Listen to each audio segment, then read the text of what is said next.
Hello everyone. आप सब अच्छे से होंगे।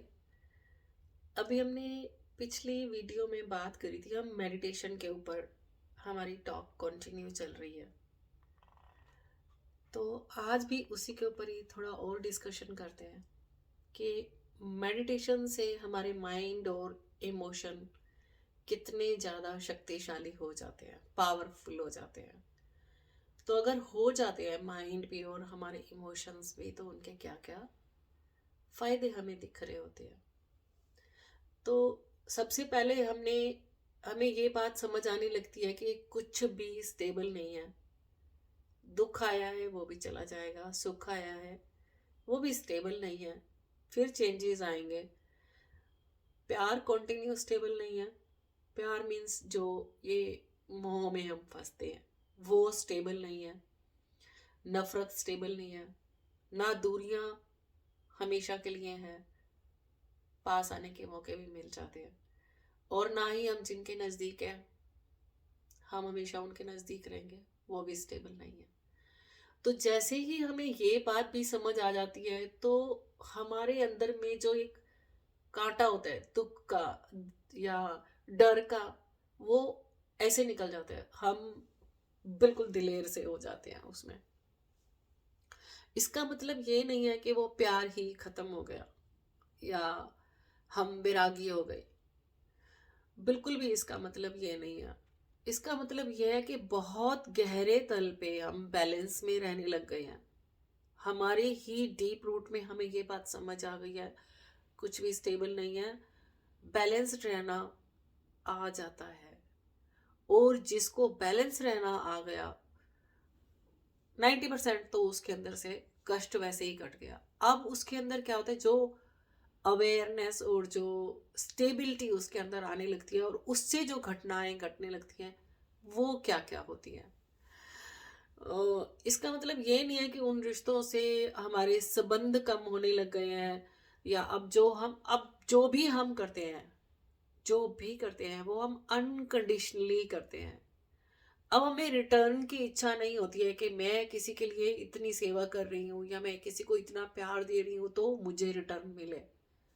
करने में ही इतना आनंद आ जाता है। अगर आप किसी की सेवा कर रहे हो या आप किसी के लिए उनकी रैपिड्स को क्रॉस करने में हेल्प करा रहे हो, तो इसका मतलब आप वैसे ही इतने खुश हो जाओगे। आपके लिए वो भी मेडिटेशन की तरह है, वो भी भगवान का दिया हुआ कार्य है, आप ऐसे हो जाओगे। बहुत बार बोलते हैं कि मेरी फैमिली में वो चेंज नहीं हो रहा, वो चेंज नहीं हो रहा। आप दूसरों को चेंज करने की बातें करना बिल्कुल ही बंद कर देते हो। अब आपको हमेशा यही बात याद रहती है कि मुझे अपने आप को चेंज कैसे रखना है, मुझे अपने आप को स्टेबल कैसे करना है, मुझे नई चीज़ें कैसे सीखनी है। आप नित्य नए होते रहते हो, हर रोज आपके अंदर एक नयापन आता रहता है, रोज को आप नए ढंग से जीते हो। पास्ट में आप जाते ही नहीं। पास्ट में जाना तो जैसे छोड़ ही देते हो।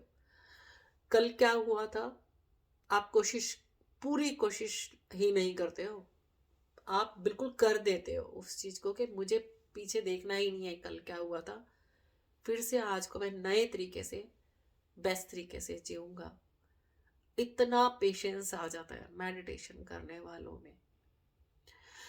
और जब हमारी एनर्जी इस टाइप की हो जाती है, तो मैं मेरे एक्सपीरियंस से बात बता रही हूँ आपको कि आपका दिल दिल में थोड़ा सा भी अगर कुछ सोचते हो कि ऐसा होना चाहिए, काश ऐसा हो जाए, थोड़ा सा सामने वालों की ये चीज़ थोड़ी सी चेंज हो जाए, अगर आप थोड़ा सा भी ऐसे सोचते हो कंटिन्यू अनकंडीशनल करते हुए भी, क्योंकि मन है, थोड़ी बहुत ये भाव कभी कभी आएंगे।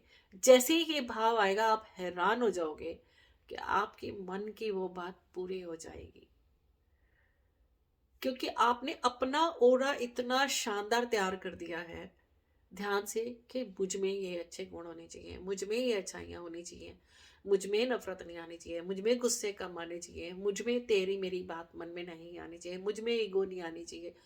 जब हम हर टाइम मुझको ही सुधारने में लगे रहते हैं, तो ऑटोमेटिकली आपकी एनर्जी डिस्ट्रॉय नहीं हो रही है। आप अपनी एनर्जी को हर टाइम खूबसूरत बनाने में लगे पड़े हैं, और ये चीज सबको दिख रही होती है, सबको दिख रही होती है। और आपके रिश्तों में इंप्रूवमेंट होने लगती है, क्योंकि आप कंटिन्यू करने में बिलीव कर रहे हो। आपके रिश्ते ऑटोमेटिकली सामने वाले, चाहे ग्रीड के साथ आपके साथ रिश्ता रख के बैठे हैं, चाहे किसी मतलब के साथ आपके साथ रिश्ता रख के बैठे हैं, चाहे वो लवफुल है लेकिन फिर भी कुछ आपसे ही हर टाइम चाहते हैं वाले भाव से बैठे हो, पर जब आप चुपचाप अनकंडीशनली वो सब करते जाते हैं, तो आपके रिश्ते बहुत स्ट्रांग हो जाते हैं। इमोशन कभी कोई आपके हर्ट नहीं कर सकता, क्योंकि आपने अपने अंदर स्टेबल रहना सीख लिया होता है। और आप अनकंडीशनल लव दे रहे होते हैं, तो चारों तरफ से आपके लिए इतना लवफुल हो जाता है।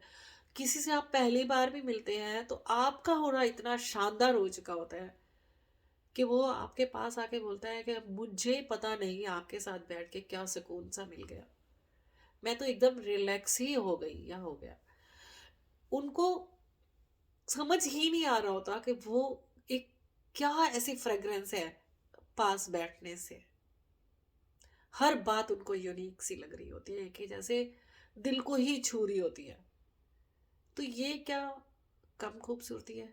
इस चीज को तो शायद हर इंसान पाना चाहता है, वो वर्ल्ड का कितना भी अमीर क्यों ना हो, कितना भी कुछ क्यों ना हो उसके पास, लेकिन ये चीज हर किसी को चाहिए।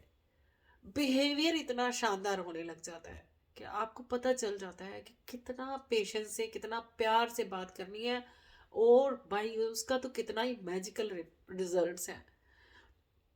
सभी आपके साथ प्यार से, केयर से भरते जा रहे होते हैं, तो आप उनको चेंज करने के लिए नहीं बोल रहे होते हैं, क्योंकि सारा काम आपने अपने ऊपर किया होता है। ऑटोमेटिकली माहौल ही चेंज होने लग जाता है, ऑटोमेटिकली आपके साथ रिश्ते चेंज होने लग जाते हैं, ऑटोमेटिकली वो लोग खुद को चेंज करने लग जाते हैं, खुद शांत होने लग जाते हैं।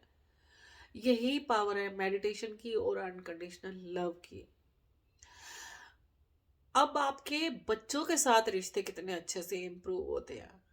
अब आप उनके ऊपर रिश्ते थोपना शुरू नहीं कर देते हैं।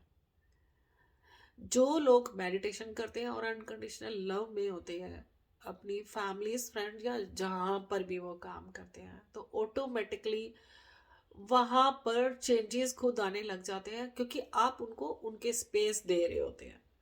तो वो आपके साथ रिस्पेक्टफुल भी हो जाते हैं, और आपकी बात को बहुत ध्यान से सुनते भी हैं। और बच्चे तो, जब बच्चों को आप बताना शुरू करते हो, तो वो खुद के लिए रिस्पॉन्सिबल होना शुरू हो जाते हैं। वो आपके बिहेवियर को देख के ही बहुत कुछ सीखते हैं, और वो ऑटोमेटिकली उन चीजों को पकड़ लेते हैं। एक छोटी सी बात कहना चाह रही थी, नेक्स्ट वीडियो में करती हूँ। तो बड़े ही क्यों ना हो, छोटे बच्चे तो अपने आप को चेंज करते ही करते हैं, बड़े ही क्यों ना हो वो भी अपने आप को चेंज करने लग जाते हैं। ओल्ड एज वालों को अपने आप को चेंज करना कितना डिफिकल्ट होता है, पर बड़े लोग भी खुद को चेंज करने लग जाते हैं, अगर आपका मेडिटेशन वाला माइंड है, लाइक आपको शांत रहना आता है और आप अनकंडीशनल रहते हैं, तो आप खुद ही अपने जो चैलेंज लेते हैं, आपको पता होता है इन चैलेंज को मुझे खुद ही पूरा करना है, मैं इसको अब ब्रेक नहीं कर सकता, क्योंकि चैलेंज आप लेते ही नहीं है जल्दी से। जो लेते हैं वो चैलेंज आप इतना स्ट्रॉन्ग तरीके से लेते हैं कि उस चैलेंज को पूरा करके ही रहते हैं। और क्या चाहिए? अगर मेडिटेशन, उसके साथ कनेक्शन और बैलेंसिंग आपके जीवन को इतना खूबसूरत बना देते हैं, तो फिर और क्या चाहिए जीवन में? इस खूबसूरती को जियो। जीवन बहुत खूबसूरत है। Like, share and subscribe. Thank you very much.